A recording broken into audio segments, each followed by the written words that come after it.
In the public eye, Regina Daniels looks like a woman who has it all: wealth, influence, stability, and a powerful political alliance. But beneath the shine lies a deep psychological story, one that began long before fame, long before marriage, and long before politics. Because Regina did not grow up in a conventional home.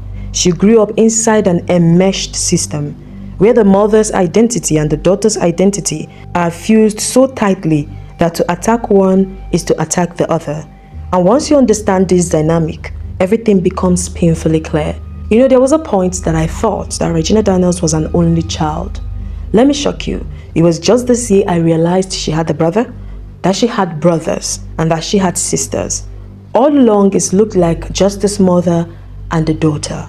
And now we're going to explain the psychology of that relationship and why right now, even though I've made a video in the past exonerating Rita Daniels of some of the blames you have heaped on her head, but this time around, I'm trying to hold her by her actions, because with everything playing out right now, it's becoming clear that the mother-daughter relationship is far beyond what we are seeing. Quite recently, Regina Daniels has come out to defend her mother yet again. But Regina is not just defending her mother out of love. She is defending her mother because she was raised to do so, conditioned to do so. From childhood, her mother, Rita Daniels, was her manager, her director, her guardian, her gatekeeper, and her career engine. The line between parent and child blurred long ago. In such homes, the child learns my mother's reputation is equivalent to my reputation. Her problems are my problems. Her enemies are my enemies. Which is why Regina reacts swiftly whenever Rita is dragged into controversy. Now let's look at some of the critical examples. When Regina married Ned, the internet unleashed fire on Rita, blaming her for arranging the marriage, pushing her daughter into it, even auctioning her off. How did Regina respond? Yes, I agree that she has come out now to clarify that she met Ned on her own. She chose to marry him on her own. But let's not be blinded. Her mother could have played certain roles to prevent her from marrying that man. I've made a full video about that. I tried to understand the mother's angle of why she might have allowed the marriage to go further. But with everything that's happening right now, I don't know whose place or whose side to stand on. Now let's look at how Regina responded. She didn't just defend herself when those accusations came against her mother. She defended her mother first. She laughed at the backlash. She denied any form of manipulation. She protected Rita's image and took bullets meant for her mother. This is what is known as identity fusion. Regina absorbed the heat to shield her mother, even when she herself was struggling under public scrutiny.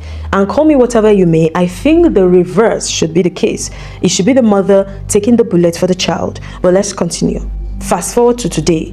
Again, when her mother becomes entangled in the AGN controversy, whose voice rises first? Regina's. Rita hasn't come out to make any public statement about what Emeka Rola said concerning her, the election and everything. But Regina has come out to fire bullets. My question is why? Why does she feel the need to fight for her mother all the time? She immediately validated her mother, reinforces her mother's position, enters the political arena on her mother's behalf, and uses her influence and visibility to sanitize her mother's image when her own mother hasn't come out to do that for herself. This girl is literally creating enemies or absorbing fights that is not meant for her. This is not the behavior of a daughter with healthy boundaries.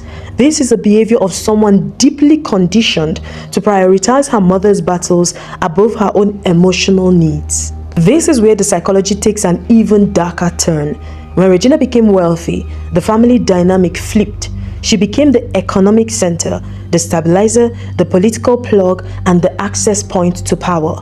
This creates reversed dependency. The mother now depends on the child for survival, relevance, and influence instead of the other way around.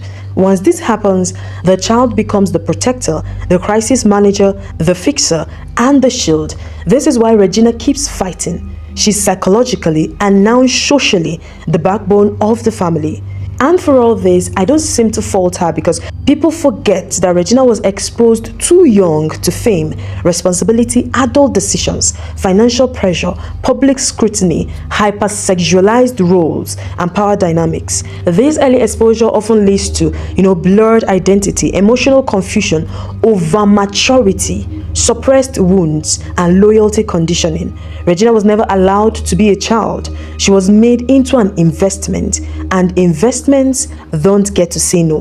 When I look at her, I see a child that feels too grateful to her mother, maybe for introducing her to Nollywood, maybe for bringing her fame. I don't know what the exact dynamic of it is, but I see a person who is too grateful and is trying to pay for what she thinks she received. And in that is overcompensating. There is no longer a healthy boundary. This is someone who is literally willing to take the bullet for her mother when it shouldn't be so. This is where we shift now to the spotlight. Because Regina's behavior is not the only story here. There is a mother, the decisions, the priorities, the ambition, and the consequences. I'm no longer treating this issue with kids' gloves. Let's look at the situation head on and in real time. Rita Daniels is a mother. Her son, Sammy, has admitted to drug abuse. He said he abuses drugs, while also defending Regina from similar claims. Regina herself later admitted she experimented with it for the sake of her husband, all those things. These are serious revelations. As a mother, the natural response should be to pause, reflect, regroup, protect, seek help, stabilize the home front. But instead, what are we seeing? Rita Daniels forgetting her motherly roles to put her home together, but is fully engaged in the AGM political battle. Not quietly, not privately, but visibly, aggressively, and publicly. She's trying so hard to win an election, which I think shouldn't be a priority at this point. My question is AGM more important than the mental and emotional state of her children? There are allegations that Rita Daniels once said, taking drugs is a celebrity lifestyle. Whether she meant it sarcastically or carelessly, those words prove significant because her son has publicly admitted to drug use and her daughter has also confirmed experimentation. At this point, a responsible mother does not double down on public battles. She goes home, she rethinks, she organizes, and she asks, do my children need therapy? How do I intervene? Where did things go wrong? What boundaries do I need to reset? Instead, she continues with the AGM politics. Sammy has a court case coming up on the 28th of November. This is not small. There are a lot of accusations on this boy's head. I think they are downplaying this a lot. Maybe because they were able to secure bail. I don't know the reason why they seem to be downplaying it. From Sammy himself to Regina to the mother, everyone is downplaying it. But this is not a small thing. This is not optional. This is not the usual social media noise we make. This is serious. This is a real court case. At a time like this, a mother should be strategizing, consulting lawyers, protecting the child, addressing public perception, and helping her children emotionally. Yet what we see in the public is no strategy, no clear direction, no united front, no structured defense. Quite recently, I've seen pictures flying about of Regina Daniels meeting with P Square. I don't know who amongst the those she met with, and her mother alongside with her. It was probably a club scenario or an event of some sort. Even if I can't come out here to say, okay, don't attend events, go inside and start mourning, some things are best left secret. Some things are not worth showing. A mother going out with a daughter to party, going out with the daughter to event, as though there is no problem on ground. Is that the most important things? Releasing these pictures, is that the most important things? I think they are trying to impress a public that doesn't even care about them. When the problem comes on 28th of November, the public isn't going to be there to help. We have looked at the situation of Regina when it unfolded. We have looked at it critically. As a celebrity that she is and a child celebrity, I was expecting a massive support for her. But what I saw is a country or a people that is divided across lines. A lot of people are supporting Ned. What does this say? There is already something wrong with public perception. The public is not perceiving the situation the way they should have been naturally if it's maybe some other celebrity that is involved. So I think now is the time for this family to come together and clean up the public perception, whatever negative perception that the public is having. But we're not seeing that. We're seeing people who are not even working with any kind of strategy. It's as if there is no advisors, and the people that are surrounding them, everybody seems to be pursuing their own personal goals.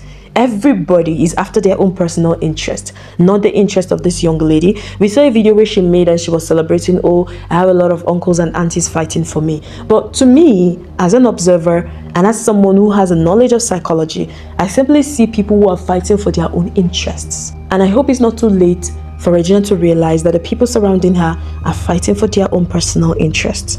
Now, while all this is happening, Regina herself fighting to maintain her own stability in a marriage filled with power dynamics, if a custody or visitation battle should erupt in the future, where and what is the strategy?